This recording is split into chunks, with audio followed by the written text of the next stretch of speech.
Okay, so hello once again. This is a continuation of our Quant Workshop 2.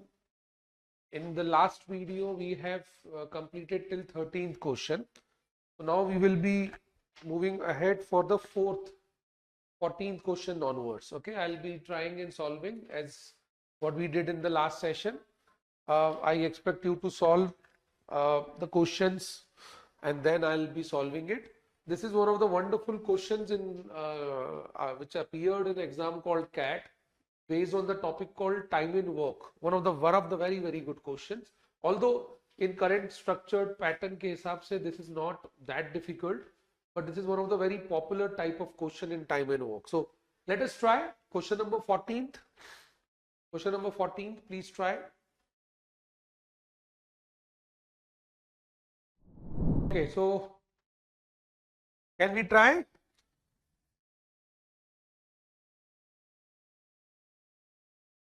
So as we discussed, this was a question was appeared in CAT way back, I think 2006-7. But this is one of the very common type. Under time and work, there's a concept called pipes and cistern. And under pipes and cistern, to be very specific to the concept, this is an alternative type of work where three hoses are there which are connected to a reservoir, and they have their respective tasks to complete. A reservoir can fill the entire a hose can prepare fill reservoir in what, 20 minutes, B in 30 minutes, and C is doing the negative work. C is emptying the entire reservoir. So this is, as I told you, one of the very common and popular type. So we can simply say the standard pattern of solving is A, the task can be completed in 20 minutes, B's task can be completed in 30 minutes, C's task, although it's negative, but it can be completed in 45 minutes. As we know, the work is always constant here. So whenever the work or any object is constant, the best method is to assume that constant value. So constant value we can assume. We know the specific concept called work is equals to efficiency into time, and work is a constant here. So I am assuming work, and work need to be the LCM of three values. A, B, C ka LCM. What is the LCM of? LCM of what? 20, 30 and 45. Why we are doing it? Because we want to make it the number more easier, friendly, and calculation must be on a simpler side. So 20, 30, 45. What is the LCM? It is 180, right? You can take it 360 also, won't matter, although it may not be the it will not be the LCM, but 360 will also do. So it doesn't matter. Any multiple of 180 or any common multiples of 20, 30, 45 will do. So 180 is what? Is a work. Work need to be done by A, B and C. A can complete the work in how many days? How many minutes? 20 minutes. How much work? 180. So what we are getting? Rate, which is we called as efficiency. Efficiency is work upon time. So what is the efficiency of A? 180 by 20. It is 9 unit per minute.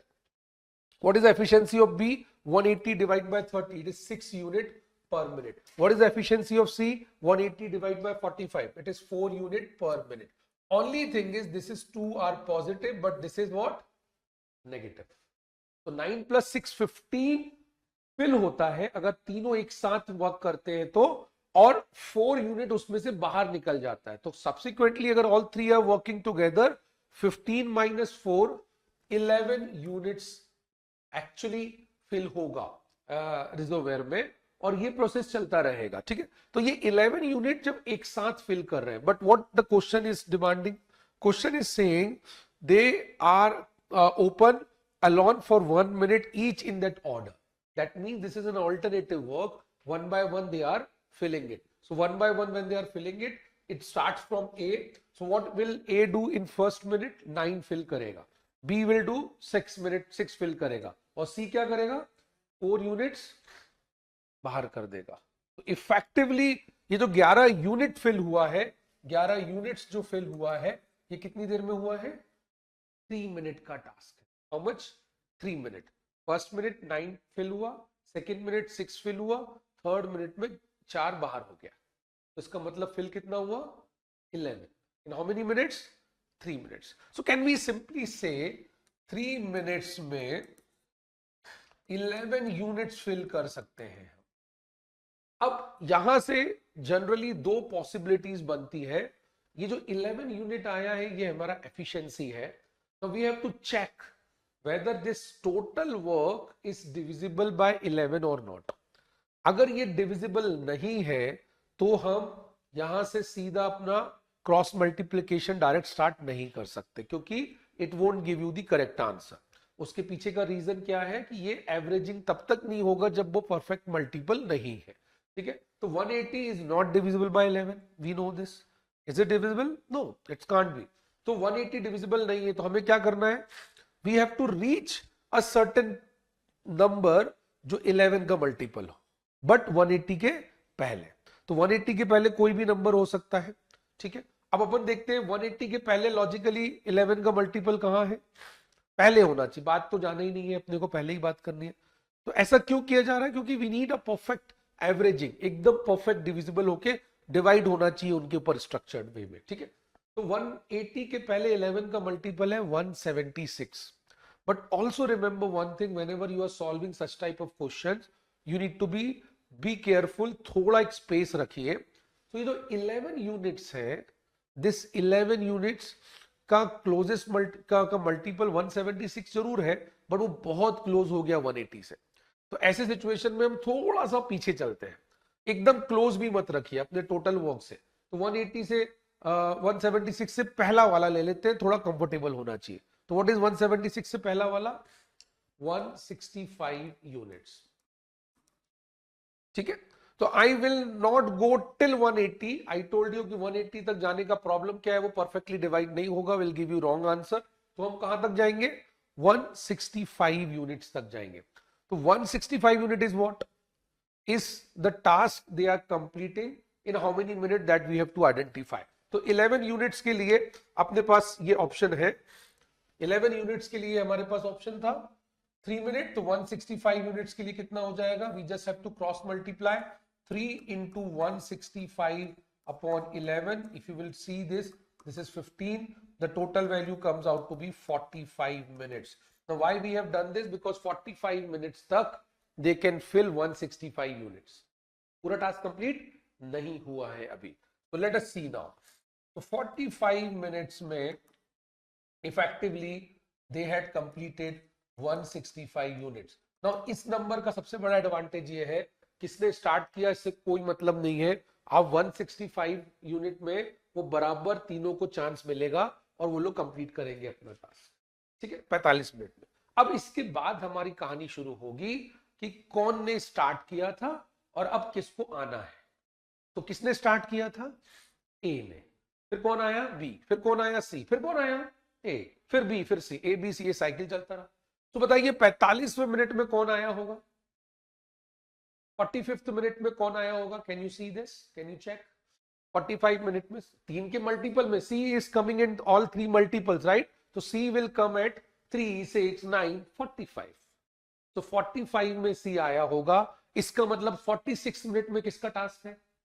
तो 46 minute में आएंगे A, और A can fill how much alone? A can fill how much? 9। A will fill 9 unit, 174। तो 46 minute में task कितना complete हो गया?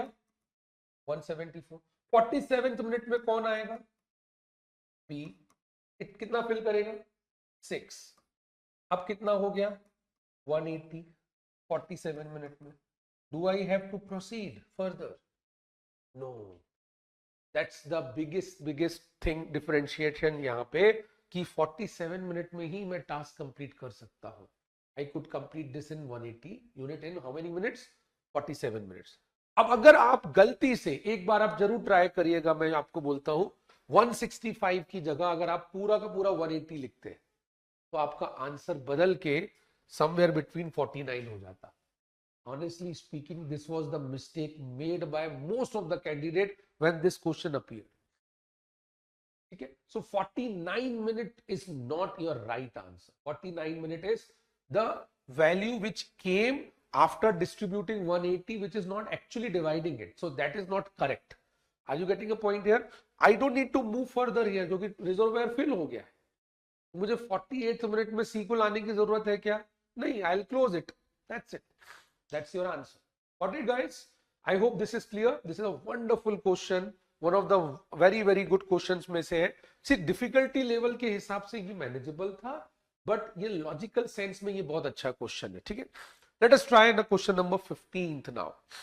Another very popular question based on time, speed, distance.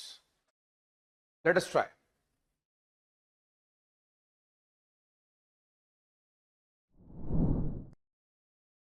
Okay, so question number 15th. This is based on time, speed, distance. Okay, where we know distance is equal to speed into time. Another very popular category based question. For such type of question, let us first draw a small figure. So to comprehend this question well, let us try and understand. Sam जो है वो 20 kilometre पर minute की speed से run कर सकता है, तो दिस इज सैम। इसका स्पीड है 20 मीटर पर मिनट। सैंड्रा जो है वो फॉलो कर रही है, तो Sandra can also run at a speed of 25 meter per minute, ठीक है। And there is a dog which can run at a speed of 30 meter per minute. Okay, so these are the conditions given. The dog, तो Sam क्या है, already 5 minutes आगे है, so that means Sandra और dog 0 पे है। Where is Sam? Sam is somewhere here, मान के चलिए there is here is Sam. तो सैम कहां पर है? 5 मिनट आगे है। 5 मिनट आगे मतलब what does it mean? 20 meter per minute के हिसाब से 5 मिनट आगे। इसका मतलब कितना मीटर चल चुका है वो? 20 मीटर पर मिनट। तो 5 मिनट में कितना? तो है कि नहीं? 100 मीटर आगे हो गया। इसका मतलब सैम कहां पर है? 100 मीटर पॉइंट पे। Is it clear? This is 100 meter point. Where is Sandra? At 0। This is 0। Where is dog? Here. Now what this question is saying कि सैंड्रा फॉलोज हिम। तो सैंड्रा क्या करना चाह रही है? फॉलो कर रही है सैम को, उसके पीछे भाग रही है। तो now this concept of time, speed, distance, what is this concept? Can you guess? Very practical, very very practical topic. कौन सा कॉन्सेप्ट है ये? इसको हम बोलते हैं relative speed concept. So always remember, relative speed object concept क्या है? दो कंडीशनों पे लगेगा। Whenever two objects are running, two objects are moving with respect to each other, तो यहां पे दो ही ऑब्जेक्ट्स होने चाहिए और वो दोनों ऑब्जेक्ट मूविंग होने चाहिए, स्टेशनरी नहीं होने चाहिए। तो whenever there are two objects and both the objects are moving towards each other, अब मूविंग टूवर्ड्स ईच अदर में दो पॉसिबिलिटी हो सकती है। One is they can move on a same direction, as in this question Sam and Sandra are moving in a same direction. Sam is running here and Sandra is also running here. Clear? दूसरा possibility क्या हो सकता था कि they can move on opposite direction. So जब भी कभी relative speed होगा, हम इसको RS बोलते हैं, रिलेटिव स्पीड, ये दो केसेस में बनेगा, अपोजिट डायरेक्शन और same direction. What is opposite direction? Primarily opposite direction जब दोनों एक दूसरे के तरफ भाग रहे हैं, एक दूसरे की तरफ दोनों आ रहे हैं, अपोजिट डायरेक्शन में दोनों आ रहे हैं और एक दूसरे से मीट करने वाले। तो जब अपोजिट डायरेक्शन में वो होंगे, उनके बीच का स्पीड आपस में क्या कर दिया जाएगा? ऐड। और जब भी कभी वो सेम डायरेक्शन में भाग रहे होंगे, जैसे इस केस में हो रहा है जहां सैम भी रन कर रहा है और उसके पीछे सैंड्रा भी इसको कैच कर रही है, तो इस केस को हम बोलेंगे, उन दोनों के बीच का स्पीड को हम क्या करने वाले हैं? माइनस। यस और नो? तो Sam and Sandra currently following this code, same direction में दे आर मूविंग। तो दे आर, अगर वो सेम डायरेक्शन में मूव कर रहे हैं तो इसके लिए हम कह सकते हैं कि सैम और सैंड्रा के लिए रिलेटिव स्पीड क्या होगा? आपस में माइनस हो जाएगा, सबट्रैक्ट हो जाएगा। Hope this is clear. तो सबट्रैक्ट होना है, ये हमको समझ में आ गया। But the problem here is ये नहीं था एक्चुअल में प्रॉब्लम कि सैम सेंड्रा को क्या करने वाली है, यहाँ पे जो भी है। यहाँ पे इशू हो गया कि इन्होंने एक नया डॉग इंट्रोड्यूस किया। तो जनरली जो रिलेटिव स्पीड के जो बेसिक क्वेश्चंस होते हैं वो यहीं तक होते हैं कि सैम आगे चला गया, सैंड्रा उसको पीछे से क्रॉस करने वाली है। अब बिकॉज सैम का स्पीड सैंड्रा से कम है, सैंड्रा ज्यादा जल्दी भाग सकती है, इसलिए सैंड्रा डेफिनेटली सैम को पकड़ लेगी। ये तो पक्का है, कब पकड़ेगी वही अपन को देखना है। अब प्रॉब्लम यहाँ ये नहीं है, यहाँ ये नहीं है, यहाँ ये है कि डॉग उसके पीछे भाग रहा है। ये लिखा देखो, the dog reaches Sam and then comes back to Sandra. अब डॉग भी केवल पकड़ नहीं रहा है, डॉग को पता नहीं है कि क्या करना है। डॉग पहले सेंटर के पास था, उसने उसको भगाया सैम के पीछे, वो सैम तक पहुंचा, और जैसे ही सैम तक पहुंचता है वापस वो सेंटर की तरफ आ जाता है, फिर सेंटर उसको डांट के भगाती है तो वापस वो सैम की तरफ चला जाता है, and this process is continuing. और हमको एक्चुअली देखो कंफ्यूज करने के लिए कितना वंडरफुली प्लेस क्वेश्चन है। हमको पूछा गया कि डॉग ने कितना डिस्टेंस कवर किया। अब अगर आप इसको एक एक स्टेप से लेके जाएंगे, पहले सैम तक पहुंचा तो कितना, फिर वापस आया तो कितना, आप ऑनेस्टली स्पीकिंग 10 मिनट में भी इसको सॉल्व नहीं कर पाएंगे। सो ये क्वेश्चन की खास बात क्या है, इसमें कॉन्सेप्ट तो आपको क्लियर होने ही चाहिए, this is what the concept I discuss. उससे ज्यादा इंपॉर्टेंट था लॉजिकली सोचना पड़ेगा कि ऐसा क्या किया जाए कि मुझे इतना सारा कैलकुलेशन ना करना पड़े। This makes this question different from the other normal relative speed questions. तो लॉजिकली आप सोच के बताइए मुझे कि कैसे सॉल्व करना चाहिए कि हमारा कैलकुलेशन भी बहुत वाइल्ड कैलकुलेशन पे ना चले जाए और हम बहुत आसानी से आइडेंटिफाई कर सके डॉग को क्या कितना टाइम लगने वाला, डॉग कितना डिस्टेंस कवर करने वाला है। क्या करना चाहिए लॉजिकली, क्योंकि डॉग का डिस्टेंस निकालना है। डिस्टेंस निकालने के लिए क्या चीज चाहिए आपको, वंडरफुल टॉपिक। इन टॉपिक्स में सबसे बड़ी बात क्या है, तीन ऑब्जेक्ट्स होते हैं। आपको स्पीड और टाइम चाहिए तो डिस्टेंस मिल जाएगा। स्पीड ऑलरेडी पता है डॉग का कितना है 30, टाइम चाहिए अपने को।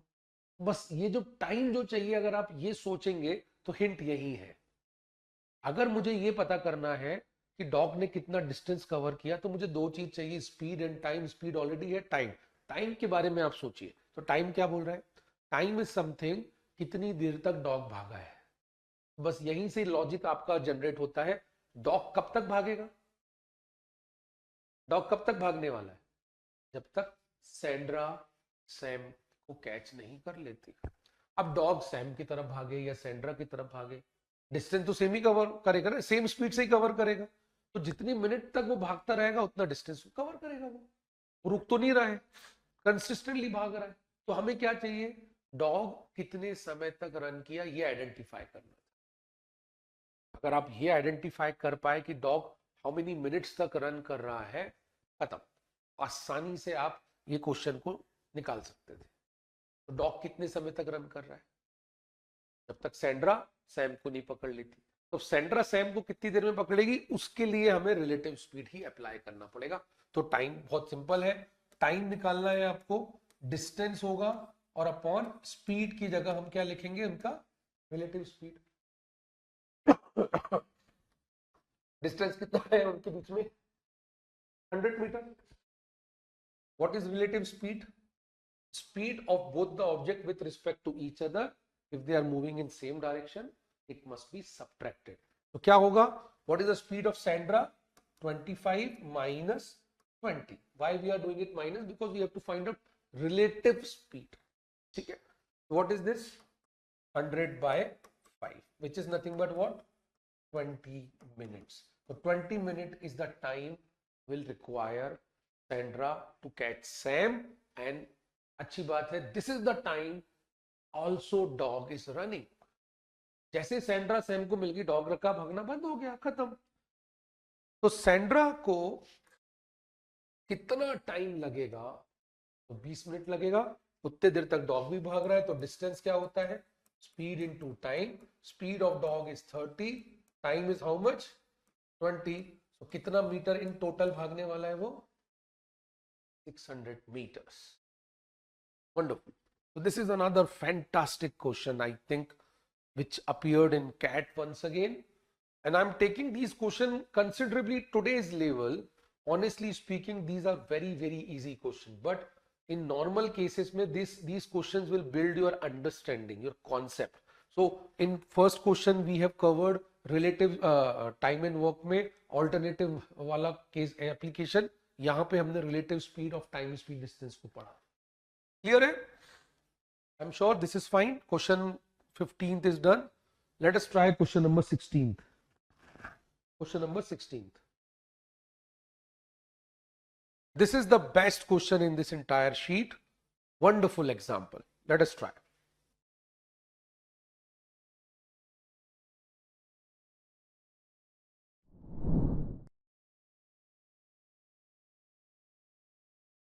So as I mentioned, this is one of the best question in sheet.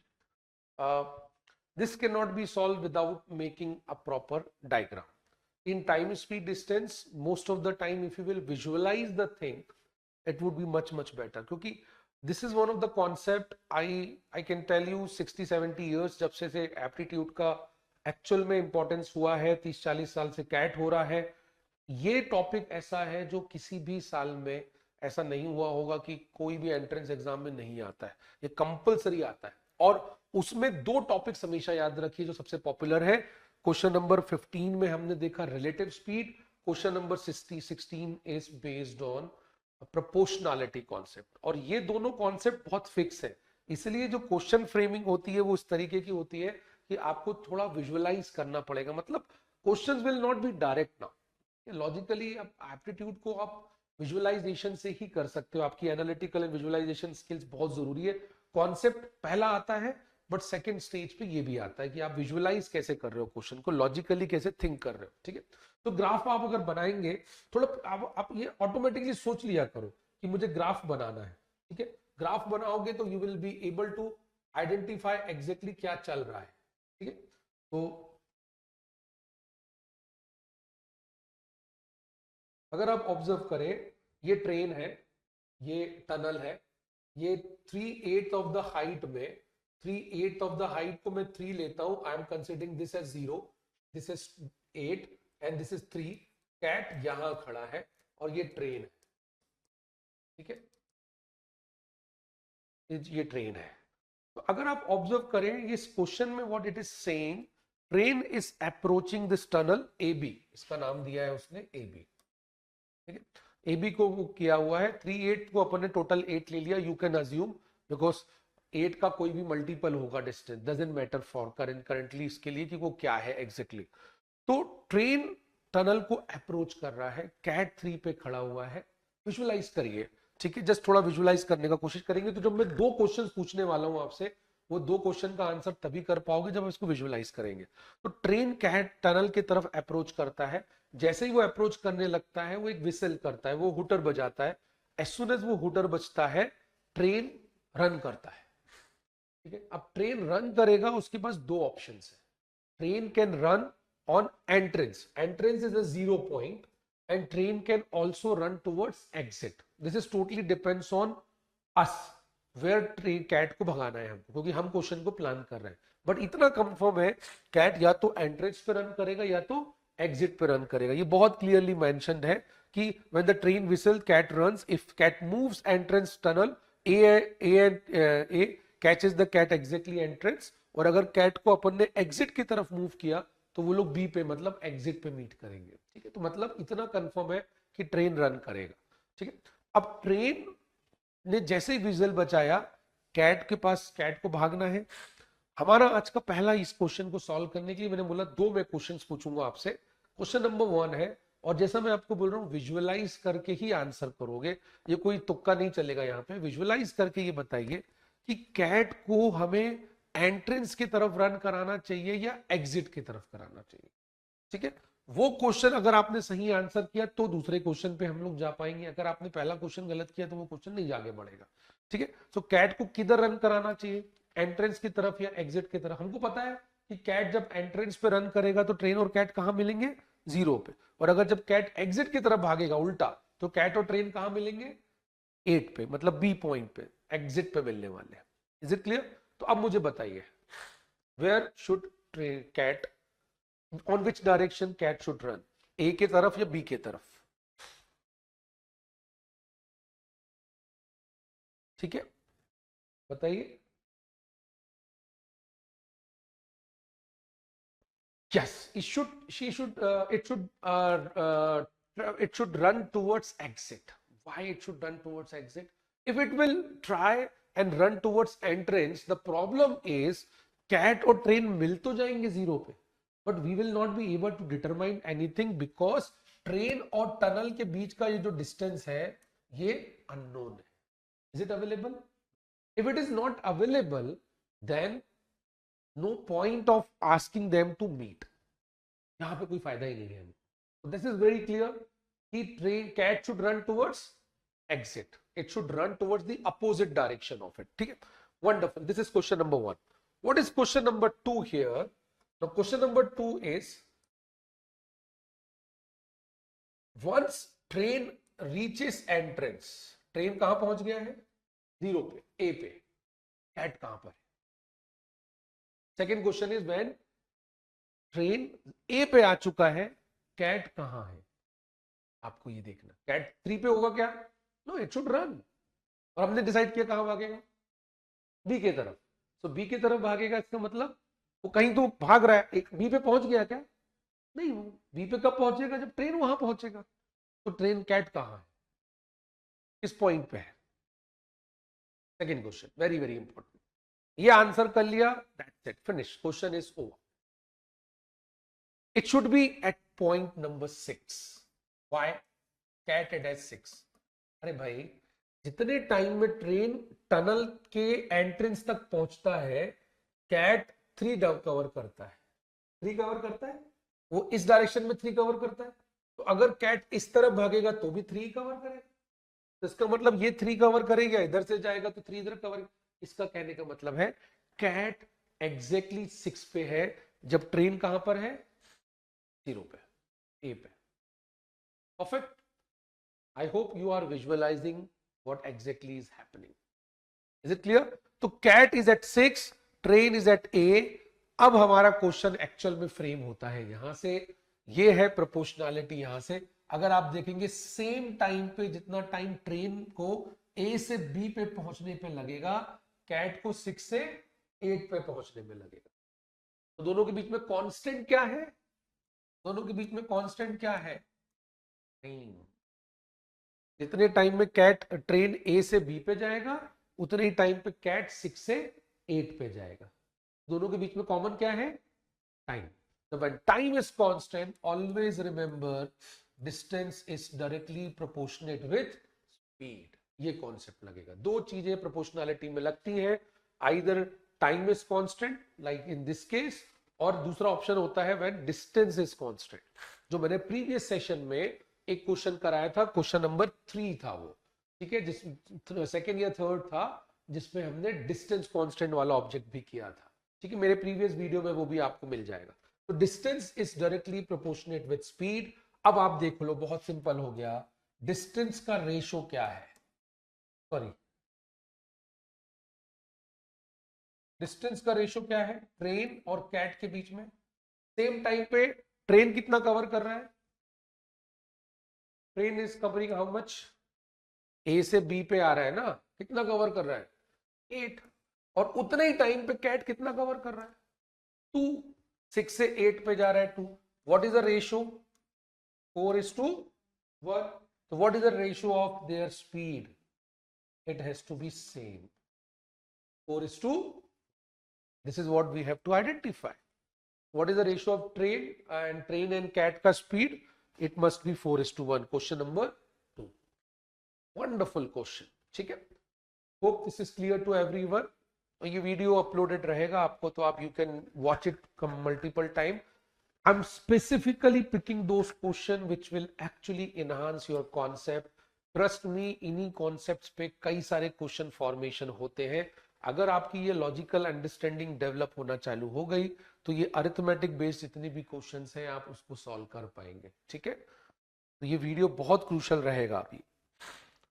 Let us try now the next question. Different topics we are covering, different areas. Question number 17th.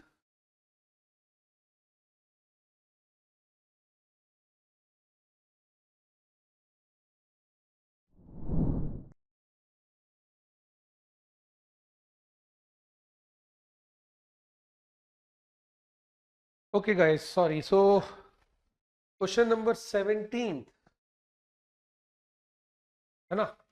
So 6 persons in a queue with a different ages. This is a simple equation. ages में ages problem है. Average वाला, average और ages का mixture है, sorry. तो equation की जगह average and edges है.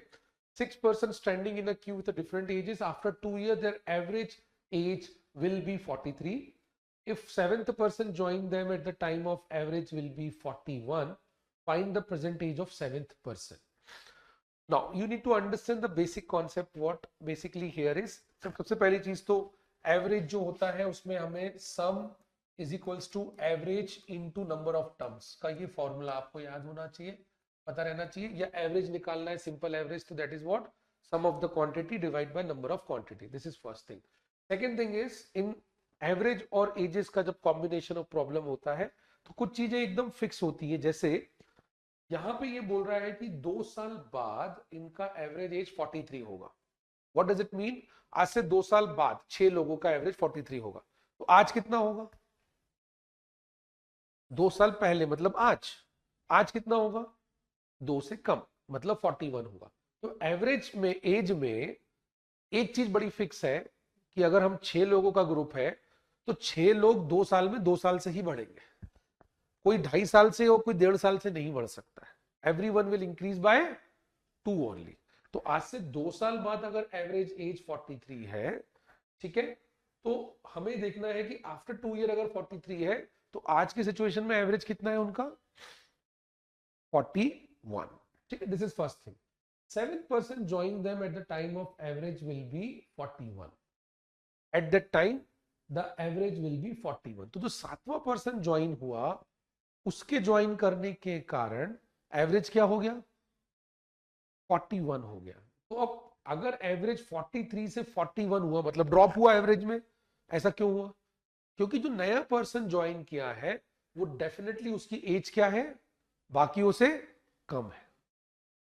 अगर एज बराबर होती तो एवरेज सेम रहता. 6 लोगों का एवरेज था 43 मान के चलिए, और एक 43 वाला ही ज्वाइन करेगा तो एवरेज विल रिमेन सेम. 43 से ज्यादा वाला ज्वाइन करेगा तो वो क्या करेगा? एवरेज को बढ़ा देगा. और अगर 43 से कम वाला ज्वाइन करेगा तो एवरेज क्या हो जाएगा?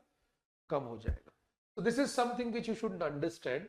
अब वो बोल रहा है कि find the present age of seventh person. तो 6 persons standing in a queue with a different ages, after 2 years their average age will be 43. तो 43 उनका होगा कब का एवरेज? After 2 years. तो लेट अस अज्यूम 2025 में 6 persons है, उनका एवरेज कितना है? 2025 में एवरेज कितना है? 41. आज से 2 साल बाद 27 में एवरेज कितना होने वाला है? 43. ड्यूरिंग दिस टाइम 43 में हमने एक 7th पर्सन को ज्वाइन करवाया.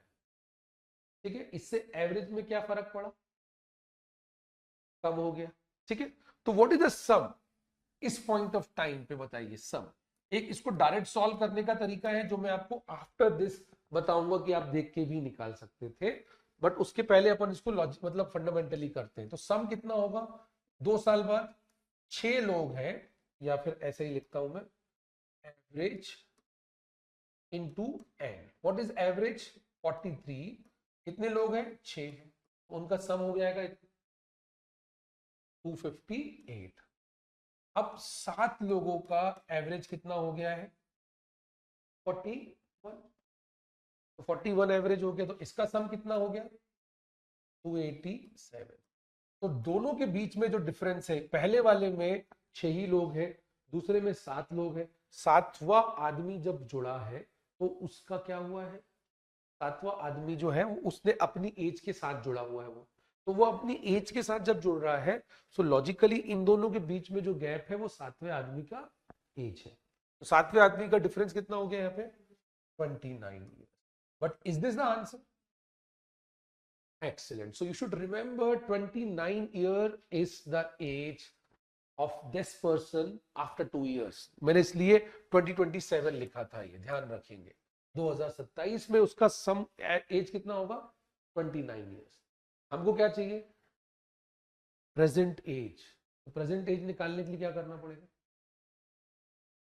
2 साल पीछे, क्योंकि हमको 2025 पे लाना है, हमको 2027 का एज नहीं चाहिए। तो 2025 में 2027 में उसका एज है 27 साल, तो 2025 मतलब आज उसका एज कितना हो गया, 2 ईयर कम, मतलब 27 ईयर। ठीक है, देखो, so the answer is 27 years. Now look at here, this question can be solved by simple basic understanding. अब नेक्स्ट टाइम अगर ऐसे ही क्वेश्चन आया तो ऐसे सॉल्व करना है, कॉन्सेंट्रेट करेगा, this you should know. Sometime ऐसा होगा कि जो मैं अब बताने वाला हूं वो शायद ना वर्क करे, बट ये कभी फेल नहीं होता है। You must know the Orthodox जो स्ट्रक्चर्ड मेथड होती है वो कभी आपको फेल नहीं करेगा, बट कोशिश ये करते रहिए कि जो टाइम कंज्यूमिंग कर रहा है, ये देखो कैलकुलेट करना पड़ा ये नंबर साहब, तो ये सब टाइम ले रहा है, तो 1-1.5 मिनट एक्स्ट्रा ले रहा है आपका, 1 मिनट 1.25 मिनट एक्स्ट्रा हो जा रहा है। अब देखिए इसको कैसे सॉल्व करेंगे, यहां ध्यान से देखिएगा, मैंने यहां पे क्लियरली लिख दिया what is the current average age of them. 2 साल बाद कितना एवरेज है उनका, 43 है, तो आज कितना एवरेज है, 41 है। ठीक है, अपन 2 साल से देखते हैं, 43 जब एज था उस पर्सन के आने के कारण टोटल एवरेज में कितने का गिरा हुआ, 43 से एवरेज कितना हो गया, 41। तो ये पर्सन के आने के कारण एवरेज 2 से ड्रॉप हो गया। कितने लोगों का एवरेज 2 से ड्रॉप हुआ, जितने लोग ग्रुप में थे। कितने लोग थे ग्रुप में, 7। तो 7 लोगों का एवरेज 2 से ड्रॉप हो गया, इसका मतलब उसने कंट्रीब्यूशन में डेफिसिट लेके आया। कितना डेफिसिट लेके आया, 7 लोगों का 2-2 के हिसाब से टोटल डेफिसिट कितना लाया उसने, 14 ईयर्स का।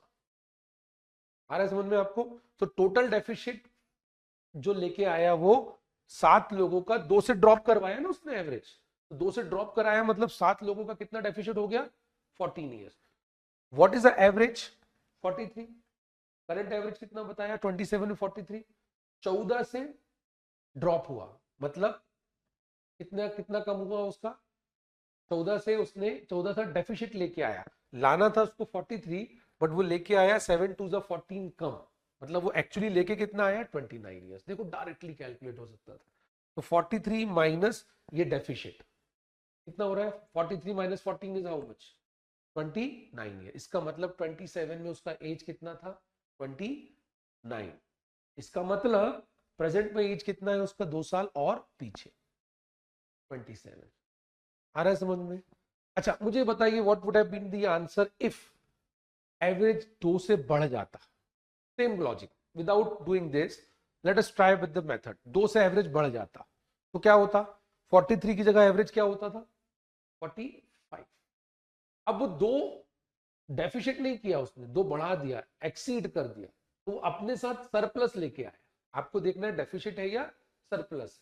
तो सरप्लस कितना लाया, 2 साल, कितने लोगों के लिए, 7 लोगों के लिए, तो 2 और 7 2 7 14 का वो सरप्लस लाया, तो 14 विल ऐड टू द आपके उसके लिए, तो 43 उनका एवरेज था, बट वो 14 एक्स्ट्रा लाया, तो 43 प्लस 14 कितना हो गया, 57 would have been the average would have been the age of that person, अगर वो 2 साल से बढ़ा देता था।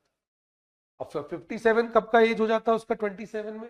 अगर वो आज का पूछता तो हम क्या करते, और 2 माइनस कर देते, तो 25 में 55 एज हो जाता उसका। तो आपको ये चेक करना है कि सरप्लस है या डेफिसिट है। सरप्लस रहेगा तो एवरेज से माइनस कर दी, सरप्लस रहेगा तो एवरेज में ऐड कर दीजिए, डेफिसिट रहेगा तो सरप्लस, डेफिसिट रहेगा तो एवरेज में से माइनस कर दीजिए। Is it clear, this is the way this should have been done. और ये तरीका तो आपको पता होना चाहिए, बट मैंने एक और आपको रास्ता बताया। Late us try question number 18।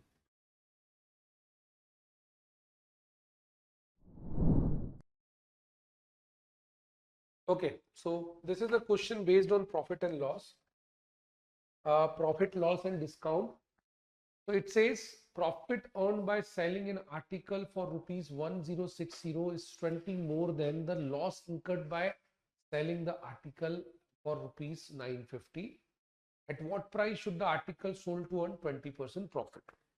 Now look at this. This is the type of question where you have to again comprehend what is the situation. we should understand cost price of a product will always be intact, मतलब हमेशा same रहेगा, क्योंकि वो depend करता नहीं है कि आप डिसाइड नहीं करते कॉस्ट प्राइस क्या होता है, जिससे आपने प्रोडक्ट खरीदा है वो आपको बेच रहा है, तो आपका कॉस्ट प्राइस फिक्स रहेगा। तो जो भी कॉस्ट प्राइस रहेगा वो बेसिकली हमारे हाथ में नहीं, but selling price is totally depend on जो वेंडर बेच रहा है उसके ऊपर, हमारे ऊपर। जैसे हमने खरीद के बेच रहे हैं सामान, तो सेलिंग प्राइस डिपेंड करेगा आप प्रॉफिट चाह रहे हो या लॉस चाह रहे हो। अब लॉस कोई भी नहीं चाहेगा, बट फिर भी कई बार होता है प्रोडक्ट को लॉस में बेचना पड़ता है। तो प्रॉफिट जो है वो टोटली डिपेंड करेगा, प्रॉफिट और लॉस वो काय पे डिपेंड करेगा, उनके कॉस्ट प्राइस पे, ठीक है। तो अभी आपको ये समझ में आ रहा है कि 1060 अभी अपन में यहां पे ले लिया, ये कॉस्ट प्राइस सेलिंग प्राइस 1 है, ये सेलिंग प्राइस 2 है, ये प्रॉफिट के वाला सेलिंग प्राइस है, और ये लॉस वाला सेलिंग, ठीक है। A profit earned by selling an article for rupees 1060 is 20% more than the loss incurred. तो एक 1060 पे बेचा है और वही चीज अगर 950 पे बेचा है, ठीक है, तो ये दोनों को बेचा है हमने। तो कैन बी सिंपली से इन दोनों के बीच का जो गैप है, this gap is how much. अगर हमने 950 से 1060 पे बेच देंगे तो हमें प्रॉफिट 20% मोर का मार्जिन मिलेगा। The profit will be more than 20% as compared to loss. तो can we simply say 950 और 1060 के बीच में जो गैप है ये है 110। ये जो 110 का जो गैप है ये एक्चुअली प्रॉफिट और लॉस के बीच का गैप भी है। तो ये बोल रहा है profit is 20% more than loss. तो मान के चलिए लॉस अगर 100 है तो प्रॉफिट कितना होना चाहिए, 120 होना चाहिए। जस्ट फॉर अपने अंडरस्टैंडिंग के लिए, मतलब लॉस और प्रॉफिट का रेशो क्या है, 5:6। तो लॉस और प्रॉफिट के बीच का जो गैप है वो है 5:6। That means I can determine out of 110 में से प्रॉफिट कितना है, लॉस कितना है, by distributing the value in this ratio 5:6 में। तो कैन बी से 110 जो है इसमें प्रॉफिट और लॉस जो है वो 6:5 के रेशियो में है ना, प्रॉफिट ज्यादा है ना, 6:5 के रेशियो में है। मतलब 110 का 6/11 प्रॉफिट है और 110 का 5/11 क्या है, लॉस। मतलब प्रॉफिट कितना है 60 और लॉस कितना है 50। तो इसका मतलब ये हो गया कि सेलिंग प्राइस जब प्रॉफिट में बेचा गया तो 1060 था, उसमें प्रॉफिट कितना है 60। इसका मतलब कॉस्ट प्राइस कितना हो जाएगा 1000। उल्टा भी देख लो, अगर उसको लॉस में बेचा है, कितने में बेचा है 950 में बेचा है, तो कॉस्ट प्राइस कितना हो जाएगा। लॉस में जब बेचते हैं तो हमें कॉस्ट प्राइस निकालने के लिए लॉस को ऐड करना पड़ेगा सेलिंग प्राइस में। तो 950 में 50 ऐड कर दीजिए, 1000 आ गया। तो कैन वी से इट्स अ परफेक्ट डिस्ट्रीब्यूशन, ठीक है। तो परफेक्ट डिस्ट्रीब्यूशन हो गया 110 is divided among these two, correct. तो 60 एंड 50 के रेशियोज में हमारे पास वैल्यू आ गया है। अब आपके पास क्या आ गया इंपॉर्टेंटली, मोस्ट इंपॉर्टेंटली क्या डेटा आ गया, cost price is available to us 1000। So cost price अगर 1000 है, अब हमको क्या चाहिए, वो प्राइस आपको निकालना है जिसमें 20% का प्रॉफिट हमको मिल रहा है। तो 20% का प्रॉफिट मतलब किस पे मिलेगा, हमेशा कॉस्ट प्राइस में। तो 1000 में अगर प्रोडक्ट खरीदा गया है, 20% का प्रॉफिट मतलब कितना प्रॉफिट मिलेगा उसमें 200। तो सीपी अगर आपका 1000 है, प्रॉफिट आपका 220% है, मतलब कितने का प्रॉफिट है 200 का प्रॉफिट है। तो what must be the selling price 1200। Is it clear.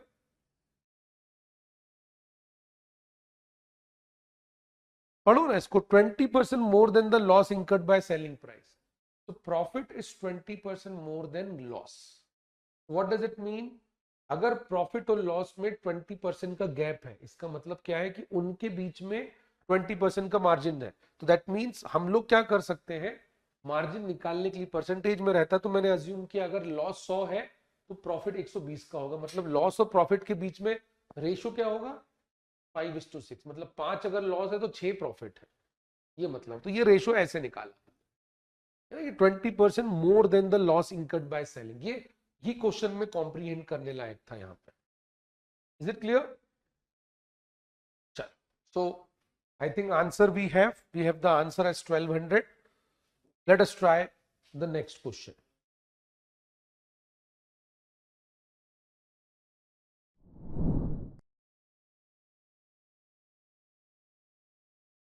Now, this is a question which already we have covered in one of the topic here.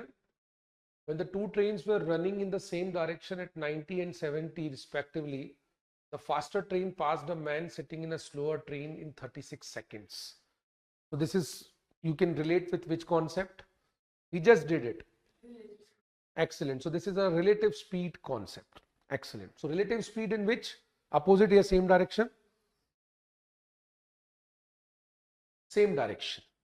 ठीक है, सो हो क्या रहा है, इमेज अपन बना लेते हैं. We can create an image. ये लॉजिकली फास्टर ट्रेन है और ये यहां पे एक स्लोअर ट्रेन है. ठीक है, जो फास्टर ट्रेन है इसका स्पीड है 90 और इसका स्लोअर ट्रेन का स्पीड है 70, क्योंकि फास्टर ट्रेन ही स्लोअर ट्रेन को क्रॉस करेगी. स्लोअर ट्रेन फास्टर को क्रॉस कर सकती क्या? नहीं कर सकती. ये तो बहुत क्लियर है हमारे पास. Faster train will going to cross in how many seconds? 36 second. अब ये बोल रहा है then the faster train pass a man sitting in a slower train, तो मैन यहां पे बैठा है. तो the point here is, this is very important, please comprehend this, क्योंकि जनरली क्या होता है अगर आप स्ट्रक्चर्ड फॉर्मेट में लेके चले, हमको क्या लगता है यहां पे डेटा मिसिंग है. किस बात का डेटा मिसिंग लग रहा है?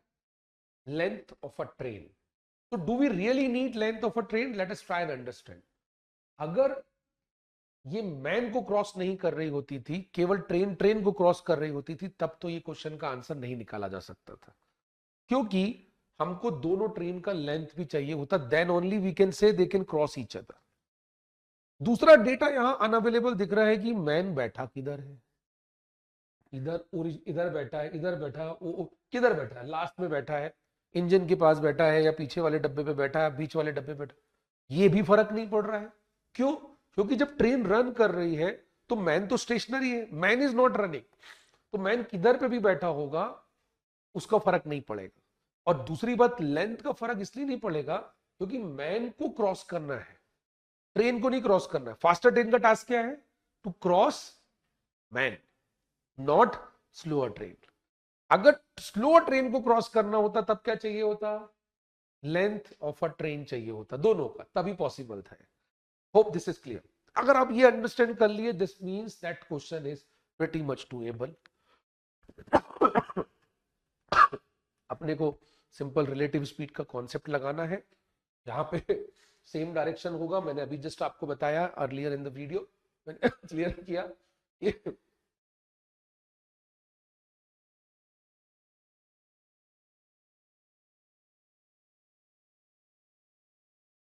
ठीक है, सॉरी.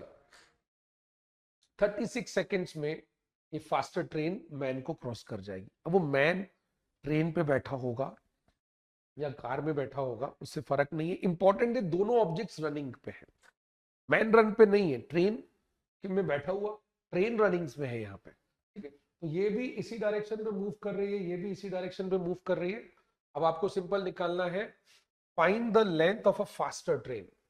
तो length of a faster train कैसे निकल पाएगा भाई? क्योंकि जब मैन को ट्रेन क्रॉस करेगी तो इफेक्टिवली वो क्रॉस क्या कर रही है? अपनी खुद की लेंथ. आ रहा है समझ में आपको? इट्स लाइक मैं ट्रेन एक पोल को क्रॉस कर रही है. पोल क्या है? स्टेशनरी है. ट्रेन अगर पोल को क्रॉस करेगी तो क्या करने वाली है? खुद का लेंथ कवर कर रही है. तो वैसे ही मैन भी एक स्टेशनरी ऑब्जेक्ट है, तो मैन को क्रॉस कर रही मतलब पोल क्या कर रही है? अपना खुद का लेंथ क्रॉस कर रही है. ठीक है, तो वंडरफुल. तो आपको क्या चाहिए? डिस्टेंस चाहिए. What is distance? Distance is equal to what? Speed into time. Speed की जगह यहां पे क्या आ जाएगा? रिलेटिव स्पीड आ जाएगा. What is relative speed between train, both the trains? 90 minus 70, but this is in how much? This is in which value? Kilometre per our. Time काय में दिया हुआ है? सेकेंड्स में. तो हमें क्या करना पड़ेगा? किलोमीटर पर आवर से we have to convert kilometre per hour से मीटर पर सेकेंड्स में जाने के लिए. आप याद रखिए फंडामेंटल वीडियोस में हमने देखा कि 5/18, ठीक है. आपको किलोमीटर पर आवर से मीटर पर सेकंड्स में जाने के लिए 5/18 से मल्टीप्लाई करना पड़ेगा, और मीटर पर सेकंड से किलोमीटर पर आवर में जाने के लिए उल्टा 18/5 करना पड़ेगा. तो हम इसको यही कन्वर्ट कर देते हैं 5/18. टाइम कितना है? 36 सेकेंड. तो ये कॉन्सेप्ट में अपन ने अलग कर दिया. This is 20 into 5/18 into 36. 18 2 सा, तो क्या आ गया? This is 200 meter. What is this 200 meter? It's the length of a train, because train is eventually covering its own length when it is crossing a man. Simple. Got it?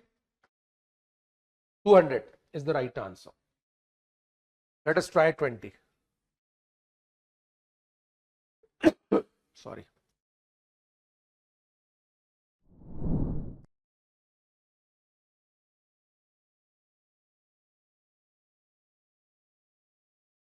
Okay, so ये जो question है 20, this is a question based on concept called permutation combination. This is a permutation combination question. There are 6 boxes numbered 1, 2, 3, 4, 5, 6. Each box is to be filled in either with a red or a green ball in such a way that at least one box contain green ball, and the box containing green balls are consecutive in number. The total number of ways. So whenever it is ways, number of ways, you have to count. और count को professionally करने के लिए जिसमें गलती ना हो, हम we generally use concepts of permutation and combination, where combination is nothing but selection of the object और permutation is nothing but, जब हम देखेंगे, permutation is nothing but selection and arrangement. ठीक है. तो इसमें अभी एनपीआर एनसीआर के फॉर्मूले का जरूरत नहीं है, तो इतना टेंशन की बात नहीं है. We could solve this. 6 boxes हैं. We have to make conditions. That is clear. We have to consider the conditions. Conditions को कंसीडर करते हुए we have to work it out. फिर प्लान करना पड़ेगा कि कैसे होगा ये. तो 6 बॉक्सेस हैं. Each box to be filled with either red और ग्रीन. तो रेड और ग्रीन होनी चाहिए, और such a with it at least one box contain a green ball. तो कम से कम एक ग्रीन चाहिए मुझे. तो एक ग्रीन तो कंपलसरी आएगा, बाकी रेड भी हो सकते हैं. तो व्हाट आर द पॉसिबिलिटीज? या तो मैं एक ग्रीन रखूं तो 5 रेड आएंगे, मैं 2 ग्रीन रखूं तो 4 रेड्स आएंगे, मैं 3 ग्रीन रखूं तो 3 रेड आएंगे, मैं 4 ग्रीन भी रख सकता हूं, 4 रेड 2 रेड आएंगे, 5 ग्रीन और 1 रेड, 6 ग्रीन रख सकता हूं मैं. ऑल 6 ग्रीन रख सकते हैं, यस. बट ऑल 6 रेड रख सकते हैं, नो. Clearly mention. जो लिखा है बिल्कुल सिंपल रही आप. 6 क्लियरली रेड नहीं हो सकते हैं. मैक्सिमम 5 रेड हो सकते हैं, और एटमोस्ट आप जाएंगे तो मैक्सिमम 6 की 6 ग्रीन भी हो सकते हैं. तो we have to consider the cases here. तो नंबर ऑफ ग्रीन्स पे हम लोग केसेस बनाते हैं. आप देखेंगे नंबर ऑफ ग्रीन्स कितने आएंगे और उसके हम लोग केसेस देखते हैं. ठीक है. तो हम लोग यहां पे देखते हैं ग्रीन और रेड का कॉम्बिनेशन. पॉसिबिलिटीज अपन देखते हैं. 1 ग्रीन हमने लिया तो क्या हो जाएगा? 5 रेड्स हो जाएंगे. कितने तरीके से कर सकते हो आप ये? नंबर ऑफ वेज हम देखते हैं. How many ways? Number of ways कितने? 6. कैसे 6? वंडरफुल. क्यों 6? 6 प्लेसेस है ना. मैं यहां पे रख के दिखाता हूं. 1 2 3 4 5 6. ये ग्रीन हुआ तो ये 5 क्या होंगे? और ये जो ग्रीन है कोई भी प्लेस पे आ सकता है. तो फिलहाल अगर एक से ज्यादा ग्रीन आएगा तो वो कॉन्जिक्यूटिव बॉल्स में होगा. बट ग्रीन तो एक भी हो सकता है ना. मिनिमम एटलीस्ट 1 बोला है, वो कॉन्जिक्यूटिव पे आने की यहाँ पे सवाल नहीं है. तो एक ग्रीन और 5 रेड के कितने तरीके हो जाएंगे? 6. अब आता है नंबर 2 कंडीशन. कितना? कौन कौन? 2 ग्रीन होंगे और 4 रेड होंगे. तो इसमें आपको क्या करना है? यू नीड टू अंडरस्टैंड कि ये यहां पे अगर हमने ये दोनों ग्रीन ले लिए और 4 रेड्स हो गए, अब कितने तरीके हो सकते हैं? कितने तरीके हो सकते हैं? ये ग्रीन किधर पे भी जा सकता है ऐसा नहीं है। ये ग्रीन दोनों साथ में क्या होने चाहिए? साथ में होने चाहिए। They have to be same. Yes और नो? Is it clear? तो ये चीज आपको समझना है कि ये दोनों ग्रीन्स होने चाहिए साथ में। तो पहले दो पे आ सकते हैं, है ना? अगर मैंने नंबरिंग दिया इसको 1 2 3 4 5 6, 1 2 पे ग्रीन आ सकते हैं, 2 3 पे आ सकते हैं, 3 4 पे आ सकते हैं, 4 5 पे आ सकते हैं, 5 6 पे। कितने हो गए? कितने वेज हो गए? 1 2 3 4 5।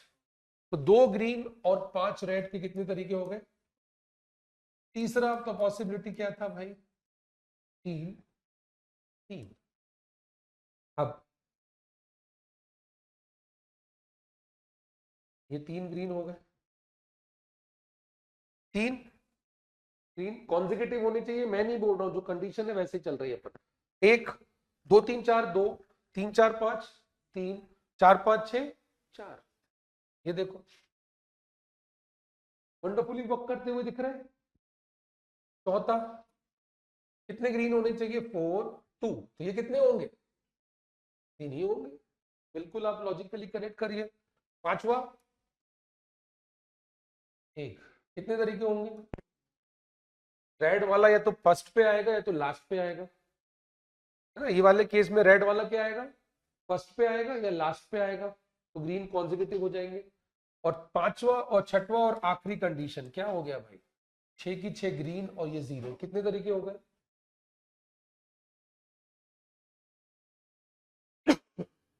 क्लियर है? कितना तरीका? 5 11 4 15 3 18 2 20 और 1 21। अगर आपको याद होगा लास्ट वीडियो पे भी मैंने इनको सॉल्व करने का आपको तरीका बताया था। एवरेज आप निकाल के सम ऐड कर सकते हैं। इसका एवरेज कितना होगा 6 नंबरों का? 6 + 1 divide by 2, 7/2 into number of terms. Number of terms कितनी है? 6। तो 7 6 42 divide by 2 is 21। How many total number of ways? 21 तरीकों से ये हो सकता है। Is it clear? क्लियर है? चलो, let us try the next one. This is based on boats and stream. Try.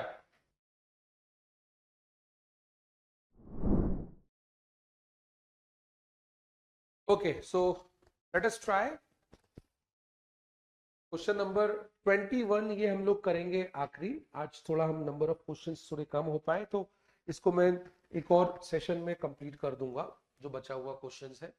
तो 21 में it says a boat goes 24 kilometers. So this is the question based on boats upstream, downstream. So it's a part of time, speed, distance. Time, speed, distance में there is a specific category that is we called as boats and stream. Boats and stream में आपके पास दो major concept होते हैं, upstream and downstream. What do you mean by upstream and downstream?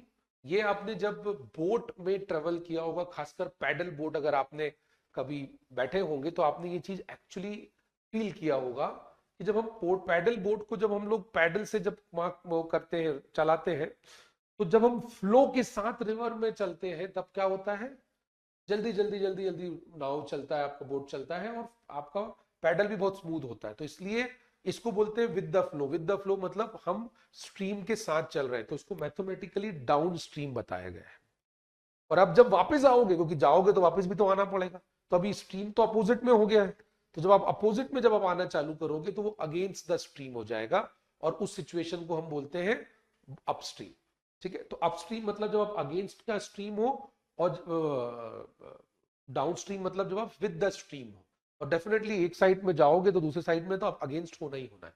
तो अर्थ में जब हम लोग ट्रेवल करते हैं तो हमारा ग्रेविटेशनल जो फोर्स होता है वो अर्थ का डिफाइंड है, बट वाटर का अलग ग्रेविटेशनल फोर्स है, इसलिए उसके फ्लो से हम लोग को मैनेज करना पड़ता है। यहाँ पे ये डिफरेंशिएशन फैक्टर क्रिएट हो जाता है। ठीक है? So let us try. A boat goes 24 kilometer upstream, 28 kilometer downstream in 6 hours. So the formula is downstream को हम कह सकते हैं बोट का स्पीड प्लस स्ट्रीम का स्पीड, और हम अपस्ट्रीम के सिचुएशन को बोल सकते हैं बोट का स्ट्रीम माइनस स्ट्रीम का स्पीड। तो ये बहुत बेसिक से डिफरेंशिएशन है, आपको ये ध्यान रखना है। बोट स्पीड मतलब एक ऐसा स्पीड जब बोट वाटर पे है ये भी सिचुएशन होती है जब फ्लो ऑफ वाटर नहीं है। फ्लो ऑफ वाटर नहीं है मतलब स्ट्रीम का जो स्पीड है वो बिल्कुल जीरो है। तो ऐसी सिचुएशन को हम बोलते हैं बोट का स्पीड। स्ट्रीम का स्पीड मतलब स्ट्रीम अपने स्पीड से जब मूव करेगा तब, ठीक है। तो इसके बेसिस पे ये फॉर्मूला फॉर्म होता है। अब हमको निकालना है boat goes 24 kilometre upstream, 28 kilometre downstream in 6 hours. So basically we know that time is equals to distance upon speed होता है. This is the formula. So we got the information as time. Time is nothing but distance upon stream मतलब यहाँ पे downstream plus distance upon upstream. Correct? तो ये दोनों situation हो गया। टाइम कितना लग रहा है 6 hours. डिस्टेंस कितना है 24 किलोमीटर। डाउन स्ट्रीम में है क्या, नहीं 28 kilometre, I am sorry 28 kilometre down stream. 28 down stream. Distance down stream का स्पीड कितना है, डिस्टेंस अपॉन स्पीड। तो डाउन स्ट्रीम का स्पीड कैसे डिफाइंड है, बोट का स्पीड प्लस स्ट्रीम का स्पीड प्लस दूसरा क्या है 24 अपॉन बी माइनस एस। ये इक्वेशन बन गया। इसको आपको इक्वेशन से ही सॉल्व करना पड़ेगा क्योंकि यहाँ पे दो वेरिएबल्स अननोन है। ये इक्वेशन नंबर 1 है। अब वो बोल रहा है कि सेम अगर वो 30 kilometre upstream and 21 kilometre downstream में होता है तो 6 घंटे 30 मिनट में, तो 6 hour 30 minutes मतलब 6/1/2 वो ट्रेवल कर रहा है।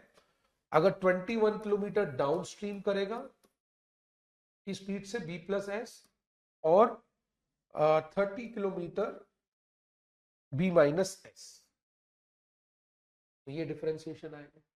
अब हमको इनको सॉल्व करना है। We have two equation and two variables with us, तो हमें इनको सॉल्व करना है।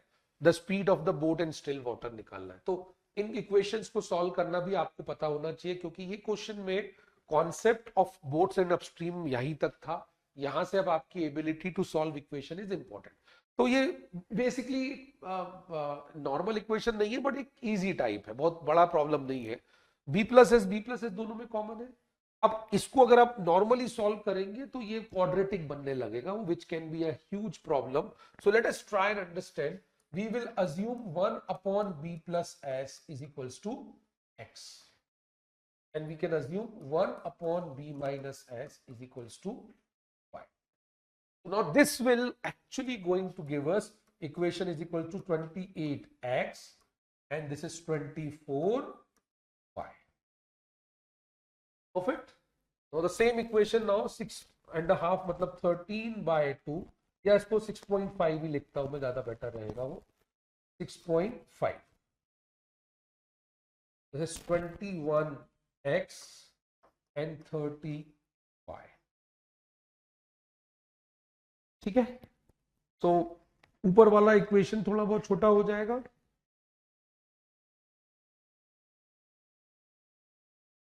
This is perfectly fine. अब इसको सॉल्व करना है आपको, x और y के लिए मिल जाएगा। इसको कॉमन बना लेंगे, थोड़ा छोटा कर लेते हैं इसको। कैसे करेंगे, this we can cut by 2, तो 2 से कट किया तो ये 14, ये 12 और ये 3 हो गया।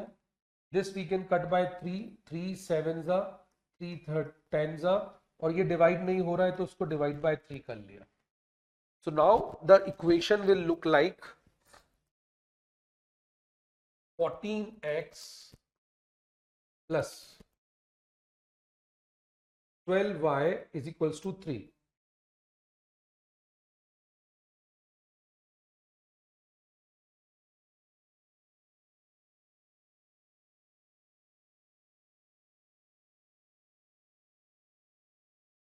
क्या होगा 14x plus 12y equals to 3.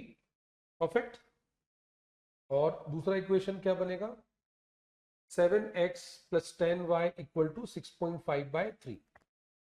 7x plus 10y is equals to 6.5/3. या इसको और छोटा कर ले अपन, ऐसा 10 कर लेते हैं, ये 13/2, तो ये हो गया 13/6। ठीक है। तो अभी हमें को किसको कॉमन बनाना है, x को कॉमन बना लेते हैं। कैसे कॉमन बनाएंगे x को, ये 7x है, ये 14 है, मैंने नंबर बराबर लिखे हैं, यहाँ 14 है, इधर 7 है, वंडरफुल। तो यहाँ x को कॉमन बनाने के लिए इस इक्वेशन को 2 से मल्टीप्लाई कर दीजिए पूरा। तो this equation will B 14x 20y और ये कितना हो जाता है 13/6 इंटू 2। ऊपर वाला equation will be as it is 14x plus 12y और ये हो जाएगा आपका 3। तो ये ऐसा दिखने लगा। अब आप इनको सॉल्व कैसे करेंगे, minus both the equations, this is got cancelled, this will be what 8y और ये कितना हो जाएगा 13/3 minus 3 which is this is nothing but 3 3s are 9, so 13 minus 9 is 4/3. So y eventually will be 4/3 into 8, which is this 1/6. y is 1/6. तो अगर y 1/6 है, what is x? यहां पे रख लीजिए आप y, तो 1/6 अगर आपने y रखा तो 14x plus 12 into 1/6 is 2 is equals to 3. तो 14x is equals to 1, मतलब x का वैल्यू कितना आ गया 1/14. x is 1/14 बराबर कर रहा हूं मैं, आप लोग देखते जाइए, compulsory you should check it, ठीक है। तो x is 1/14 and y is 1/6. Now we know that what is we are aware about it, 1 upon b minus s is equals to what x, or b plus s is equals to x, and 1 upon b minus s is equals to what y. और x का value और y का value पता है आपको, what is x and y? x is 1/14 and y is 1/6. so this is 1/14, this is 1/6. तो eventually दोनों reciprocal में है, दोनों को आप इनवर्स कर सकते हैं। तो b plus s is equals to 14, b minus s is equals to 6, ठीक है। तो नाउ ये इक्वेशंस बन गया हमारे पास। अभी आपके पास s कैंसिल हो जाएगा, effectively this is 2b is equals to 20। तो बोट का स्पीड आ गया 10 और स्ट्रीम का स्पीड आ गया 4। आपको क्या निकालना था, what we have to find out the speed of the boat in still water. So what is the speed of the boat? 10 km/h. Got it? So I think that's it from this session. कुछ हमने 8-9 questions plan किए और इसको और continue करके we can find out some more interesting questions. Okay? चलिए, thank you so much.